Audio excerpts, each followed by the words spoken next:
Hello everyone and welcome to this broadcast. Thank you everybody for coming in. If you're watching for the first time, my name is Daniela Bleckner. I'm an author, book journey mentor, founder of a company called Conscious Dreams Publishing. We work with authors from all over the world to help them to get their powerful messages and stories out there on a global scale. Just connecting. Here we go. There you go. Okay, so there you go. We help authors to get their powerful messages and stories out there on a global scale. Over the last 4 years, we have published over 80 books. I've mentored over 190 authors and aspiring authors, helping them to develop their skill set in publishing, writing, social media, branding, public speaking, most importantly, confidence. This show, if you're watching for the first time, is called Book Journey Mentor Uncut. It's a show that offers a platform for unseen, unheard authors, as well as up-and-coming and established authors, giving them a platform to share their story, not just their book and their message, but also to really get into the inner background of that book journey. I call myself a book journey mentor because publishing a book is very much a journey. It's not just about having the final product. It's about the whole journey that goes behind it, the editing, the typesetting, the cover design, the whole publishing process, and the book marketing and promotion, which is so key and important. So we also interview not up and coming, but we also interview experts in the field of publishing, writing, and all the different aspects of publishing a book. Having a book is very much like having a business, and if you have a book, you have a business, and if you have a business before you have your book should really serve as a marketing tool to leverage your business. So important. I absolutely love what I do. I've met so many amazing people who've overcome extraordinary things, people with powerful messages, people who've had extraordinary journeys and have had that opportunity through their book to really connect to their audience. If you're on, please do say hello, tap the screen, show us some love. I can't see any comments at the moment, but I'm sure they will come up. So thank you so much for coming in. If you're watching on the replay, type in #replay. If you have any questions, if you want to book a free 30-minute consultation with myself, please do just put your comments in and I will get back to each and every comment. So usually I have a show, I have a guest interview on this show. I don't have a guest today, so I'm actually going to speak about my own book that I'm going to be publishing very soon. The aim is to get it out there by the end of August, beginning of September. I want to just talk a little bit about that, but I just want to make sure that I am live. First of all, this is streaming out to YouTube.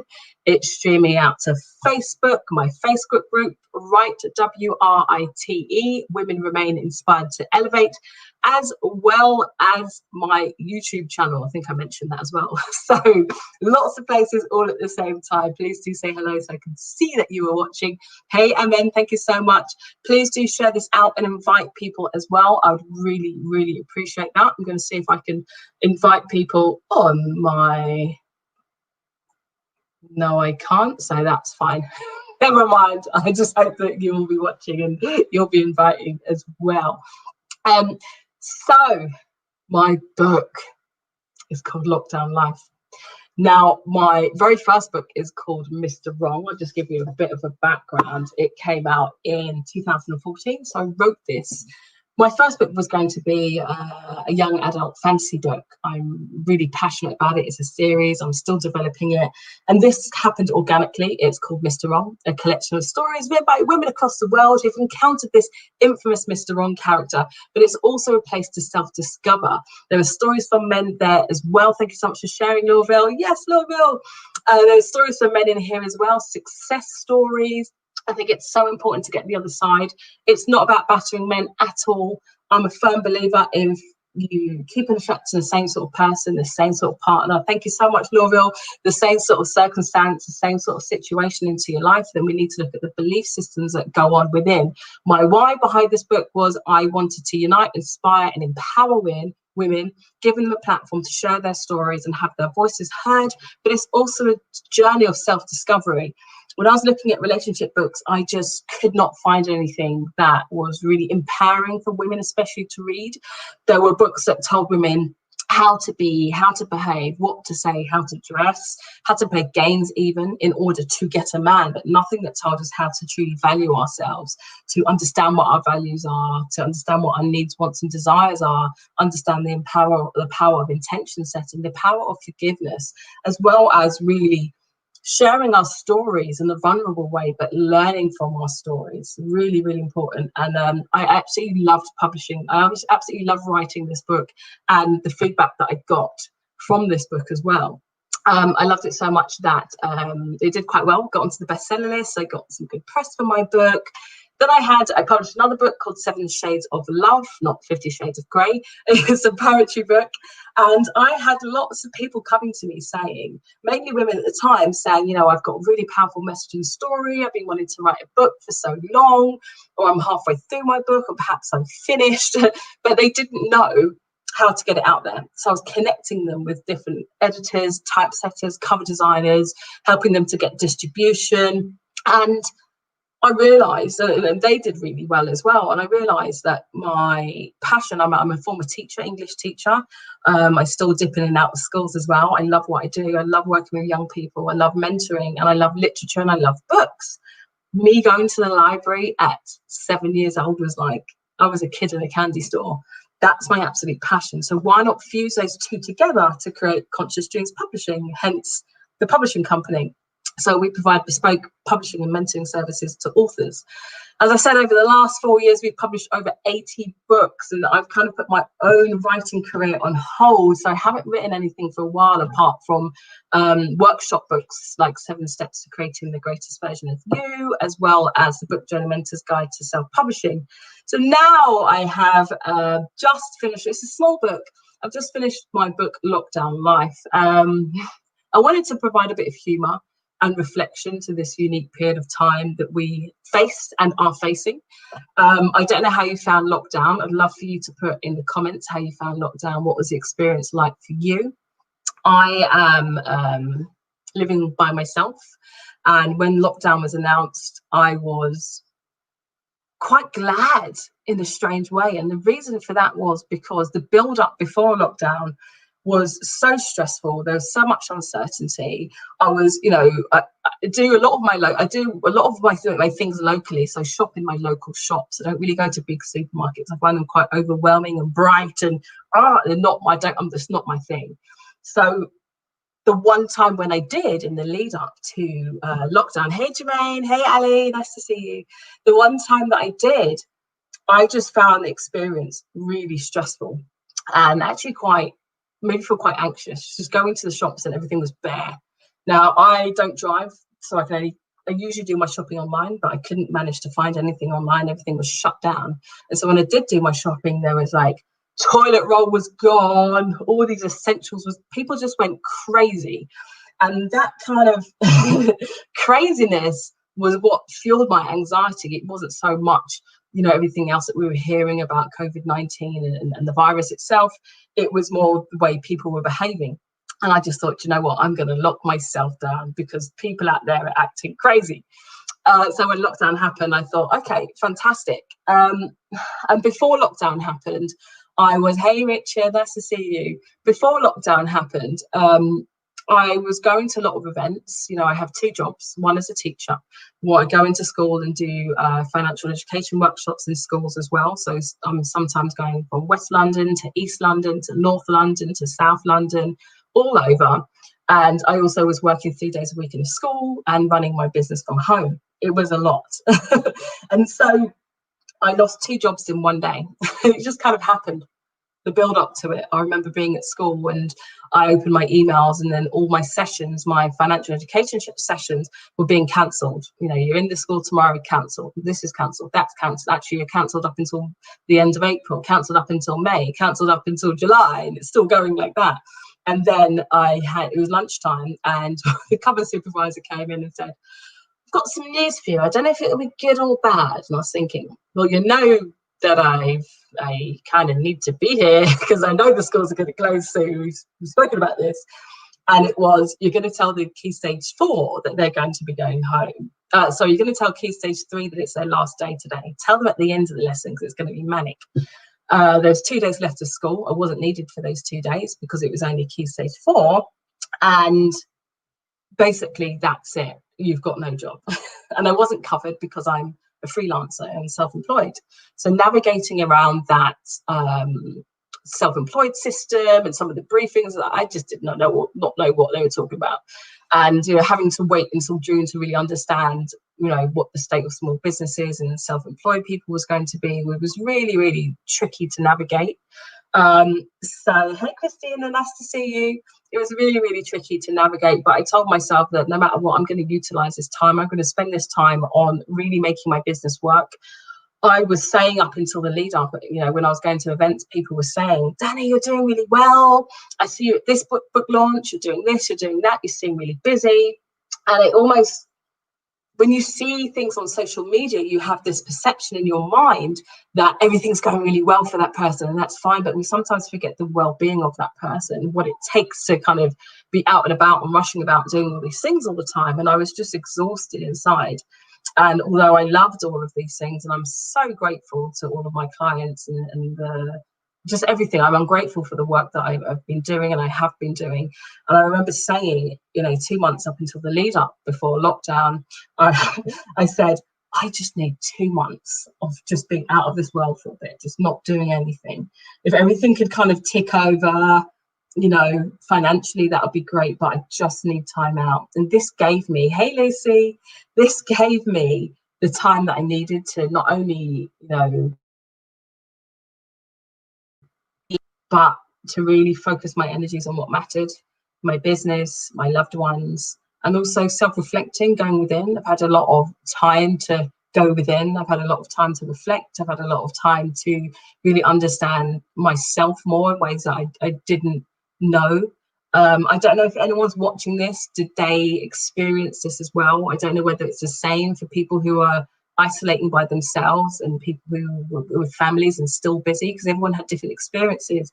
But I found for me, I had a lot of time to give back to myself. Cooking, if you've been watching my statuses, my most engaged status is a question I had about what the heck am I going to do with all this cabbage, so I got to play around with recipes. I focused on eating healthily. I focused on really enjoying going to the park, sitting out in nature, really grounding.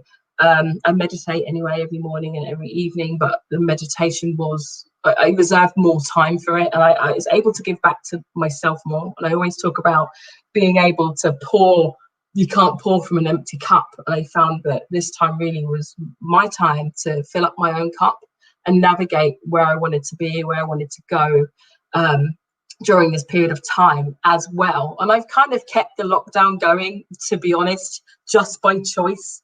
Obviously, I'm going out and meeting friends, but I'm treasuring that time more. I'm not, stressing about having to be there and having to go to this workshop or having to go to this event or having to set up. And I love doing that. But I'm also a believer in being able to see the beauty in the struggle, and really pulling out the lessons and pulling out the positive things we can get from situations that appear to be challenging. So during this time, I did write my own book called Lockdown Life, and I want to share a little bit of it with you. Again, it's coming out hopefully at the end of August. So I'm really trying to treat myself like a client, giving myself that service. We're still tweaking the final touches of the cover. What is Lockdown Life about? It's like a snapshot into that unique time. So it's broken up into 3 different sections. The first section is about lockdown characters, which I've shared some on my my Facebook. The second section is about lockdown activities. What have we done during this time? A lot of people were on Zoom. I had to navigate, putting my online work, my in-person workshop that I was really looking forward to doing, and working out how to use Zoom and how to translate a lot of my events online. Which is a challenge, but I enjoyed the challenge, and it got me to really tackle some of the things I've been shying away from. Alison's on right now, and she did the Power of Your Story online. It was a great experience, and it was also a great experience for us all because we were all at home, we were all isolating, but we were still learning and socially engaged.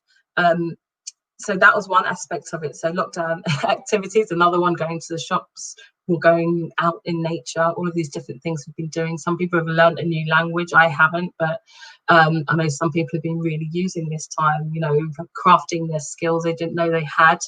The third section is a little bit more reflective. It's all about looking at lockdown life lessons. What have we learned during this time? As I said, I think it's really important to look at everything that happens to us as a lesson. What can I draw on this experience? What can I gain from this experience? What can I really harness and to, how can I really make this a lasting change? Because I really think that this period of time, the lockdown, everything's got to be for a reason. Everything's got to be, we've got to create situations for a greater good. So what can we pull out and tease out from this time that we're going to implement in our lives that is going to be for the better?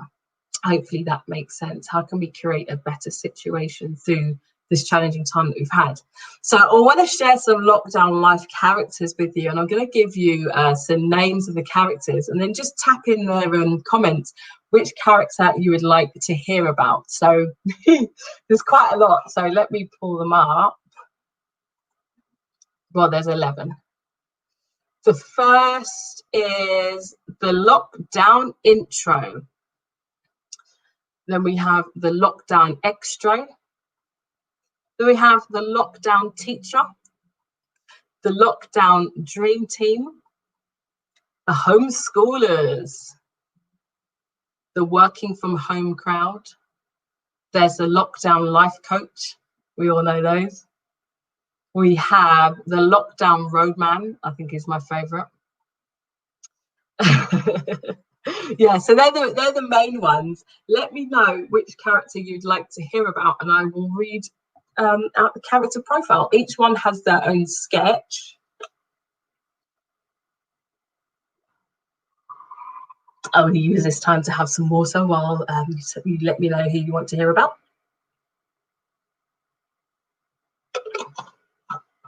And also let me know how you found lockdown. What has been your biggest life lesson from lockdown so far? Dream team, cool. Thanks, Lucy. Any others? So I'll run through them again. We've got lockdown lifers as well. So lockdown roadman, lockdown lifers, working from home crowd, lockdown life coach, lockdown intro, lockdown homeschoolers, lockdown teacher, lockdown extra, lockdown dream team. Okay, so I'm going to go with Lucy's lockdown dream team first, and then I'll do roadmen as well.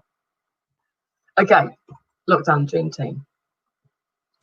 The lockdown dream team have got it all sorted. They know what it's about. They prepared for this like months ago and have full supplies, board games at the ready, and a garden for the kids to play in.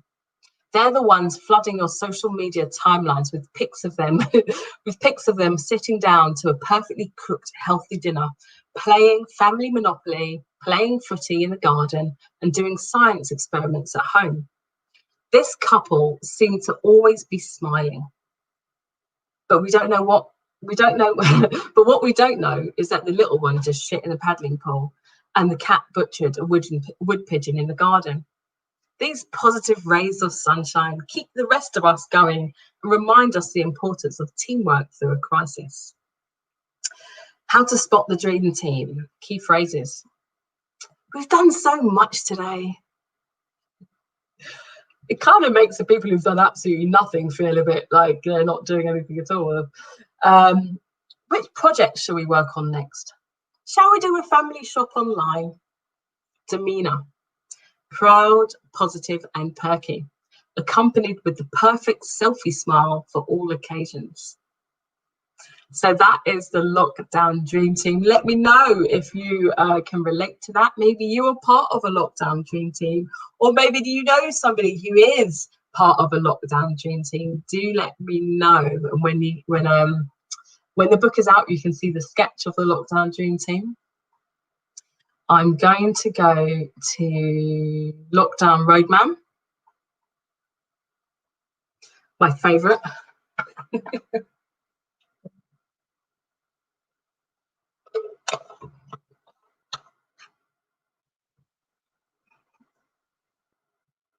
Okay, Lockdown Roadman. Women, just when you thought it was safe, just when you thought it was okay to walk down the street without being accosted by what we affectionately call the roadman, we realised just how wrong we were. If anything, one thing we all have learned during this time would be how to be mindful of each other's space, show a little patience and slow down. Well, space, patience and slow down aren't in the Lockdown Roadman's vocabulary. In fact, if anything, they're simply speeding up. Ladies, you know the roadman I'm talking about. And if you don't, you're lucky. He's the one that stands on the street corners or outside betting shops and newsagents, waiting to find the exact right moment to screech any of the following at you. Pretty girl, I like your eyes. Beautiful. Or any variation of, where your man? These include, why you have no man? You have man? Pretty thing like you not have no man? Or if you look anything like me, you'll get personalised lyrics such as, I can't stand this, Browning, Browning. These are more the kind of old school 50 plus. Which then progresses to, big batty girl. So no. Somehow, the roadsman's chirping game doesn't seem to have been hampered by lockdown, unfortunately. And I'm starting to wonder whether they're listed as essential workers or we somehow missed the memo. Now, what I've surmised after studying their habits is that although the frequency of their lyrics may have decreased, as there are fewer sensible people outside, the intensity has increased. It's almost like a panic desperation to get a lockdown girl. Girl being his word, not mine, as soon as possible. With this desperation, the laughter lines around his eyes appear friendlier, and their lyrics have a certain softness to them. Hey, beautiful, sweet gal, sound lighter and leave a softer fragrance wafting in the air. However, the spell is quickly broken when he comes swaggering towards you for your number, breaking all manner of social distancing rules. This leaves women running for their lives, leaving Lockdown Roadman to wait patiently until his next victim walks out to buy some essential tampons. So why are the lyrics softer and desperation levels intensified at this time? Well, simply because the Lockdown Roadman spends most of his time outside. He hasn't yet made his house a home. He can't cook, won't cook, misses his grandma's cooking, and is so desperately willing to fast track his single status to lockdown so that he can be off the streets, taken care of, and fed 3 meals a day. Don't be fooled, ladies. We're not lockdown gals. How to spot a lockdown roadman. Key phrases: sweet gal, hey gal, yes gal. Demeanor: needs to make moves quick, as he doesn't know where his next meal is coming from. So that is Lockdown Roadman. Let me know what you thought of those two characters. I'm going to leave the rest for another broadcast or when the book comes out. I may share. Thank you so much. I'm glad you're enjoying it, Ross. Thank you. Why have you been doing Feng Shui? Yes. I'm going to read a list of activities. I'm just going to read one from here. Let me know which one. Lockdown Roadman 101. Let me know what you want to hear. Okay, we've got the lockdown chirps, lockdown dating, lockdown shopping, lockdown lunch, lockdown snacks, Zoom calls, revolutionizing your biz, learning a new language, unleashing your creativity, strengthening our immune system, soul searching, arguing, sojourns in the park, volunteering. Yeah, out of those ones. Let me know what you think. Anne, really nice to see you. Yes, Anne. Thank you. Glad you're enjoying it. So let me know which one of those activities you want to hear about. Ali, hilarious, visualize them both, definitely the dream team. Yeah. So we've got volunteering, sojourns in the park, arguing, soul searching, strengthening our immune system, unleashing your creativity, learning a new language, revolutionizing your biz, Zoom calls, lockdown lunch, lockdown shopping, lockdown dating, lockdown chirps. So let me know. I'm going to read one. Let me know which one you want to hear about. Feel free to share this out as well and invite some people. If I could physically put Zoom in the bin, I would. Tired of them now. I know.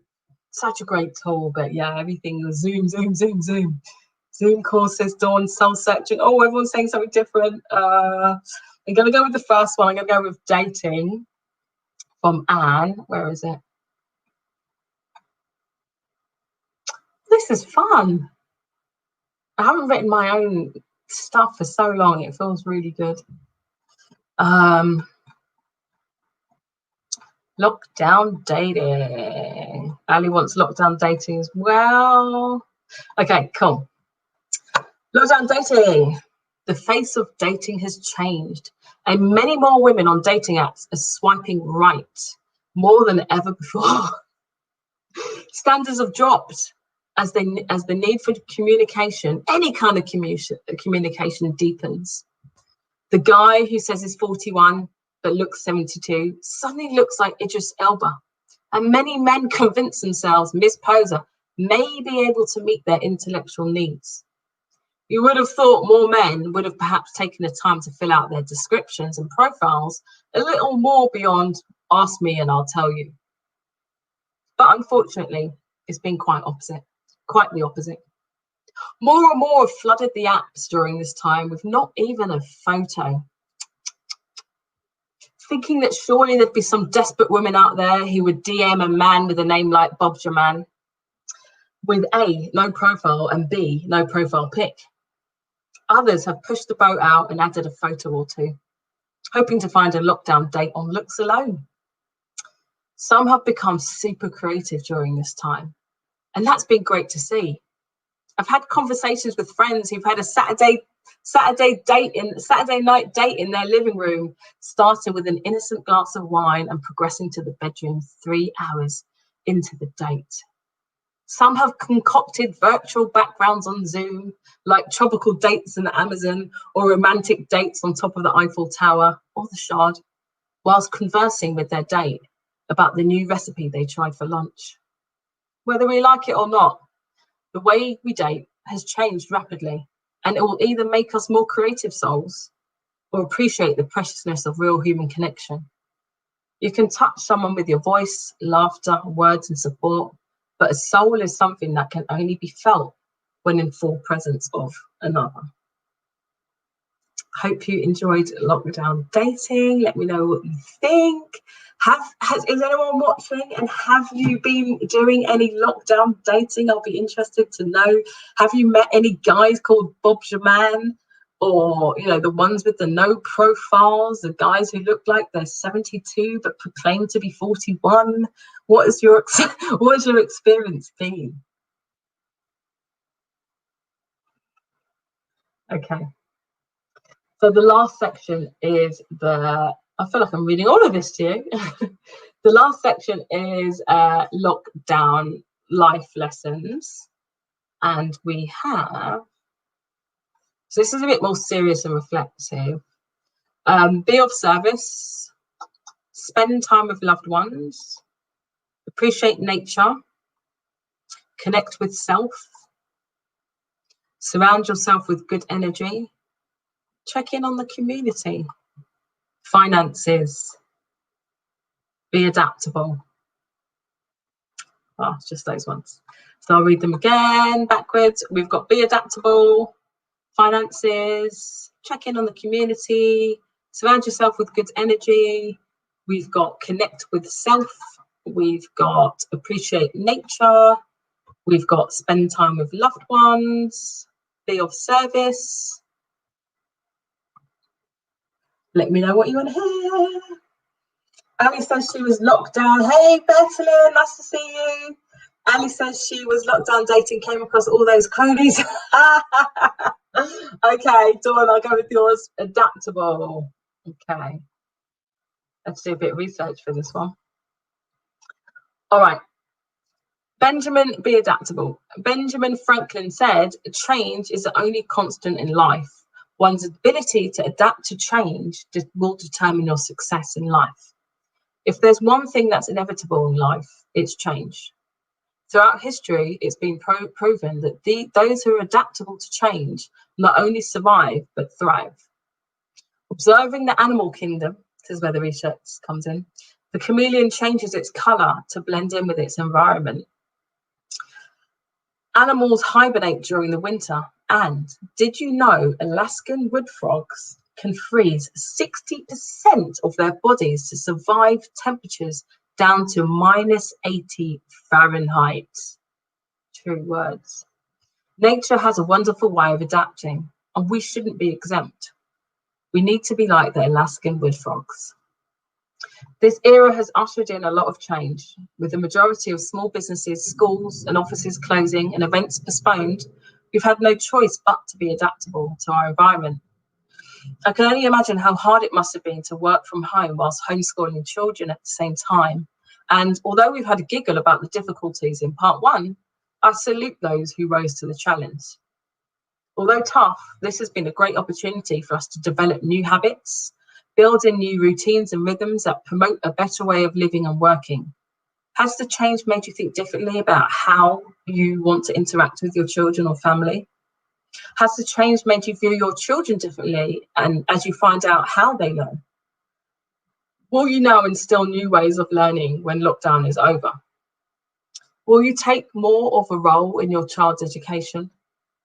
Perhaps you may have even seen flaws in the educational system that need to be addressed. For many of us entrepreneurs, it's been a time to really rework our businesses. In the space of a few short weeks, I've had to teach myself how to use Zoom and other online platforms to convert my forthcoming workshop, The Power of the Story, got to get that in, onto a digital platform and run innovative book launches online. Networking events have been replaced with digital meets, with the bonus being that people from all over the world can now attend. I've seen businesses thrive online, and business owners consult other entrepreneurs on how to become more visible online and monetize their expertise. I'm being serious when I say I've fully adapted to just dressing from the waist up and enjoying saving money on travel. I'll have no idea what to wear when events are on again. That's true. Some of us will need socialization programs and workshops online, of course, and a reminder of who we were, BL, before lockdown, before we venture out again, because the person I am now lives in tracksuits and dressing gowns. True story. My bras and knickers are now foreign to me. Forgot about that. Joking aside, there's incredible power in adaptability. This ability to adapt will determine our success. Just like the Alaskan wood frog, we must change with the climate, not just wait for the climate to change. We must continually learn, grow, evolve, and adapt so that we can find a way to thrive in any given situation. All of us in some way, shape or form have had to adapt to a new way of living. My only hope is that it helps us to look at old situations with new eyes, gives us the power to start eliminating the things that make us unhappy and start doing things differently. So that was the last section, an extract from the last section, be adaptable. Thank you for that one, Dawn, because I really enjoyed reading that, actually. I think that was a really apt one to read. Thank you so much. Dawn says she's not ever going to Alaska. Tell me about working from home while with children. A huge salute to those who have been working full time, especially the teachers with their children at home as well. So homeschooling plus, teaching, or plus working full time from home, especially those single parents as well. I'm just completely and utterly inspired by you and in awe of your strength and your ability to do that. So I do want to say that. Dawn, we've had to develop the art of pivot in this new normal. Yes, you've got two key phrases in there from this period: pivot and new normal. Yes, I should have a chapter on new normal. We don't know what the new normal will be, but we can create it. Thank you so much for listening. I hope that you've enjoyed those extracts from Lockdown Life. As I said, I haven't written anything for a long time. It's been really cathartic. It's been really great to have something to put a project to get my teeth into, and also to exercise my love, which is writing and making people laugh, but also making people think as well. So this book will be coming out end of August, hopefully, if not September. I'm really looking forward to getting it out there. I'm just tweaking the cover. People who know me know that I'm a bit of a perfectionist, so I've got to get it right before I put it out there. So I'm really looking forward to your feedback. Thank you everyone for coming on. I hope that you've enjoyed it, and tune in next week to Book Journeyman to Uncut, 7 p.m. GMT, 2 p.m. EST. Have an awesome evening. Bye.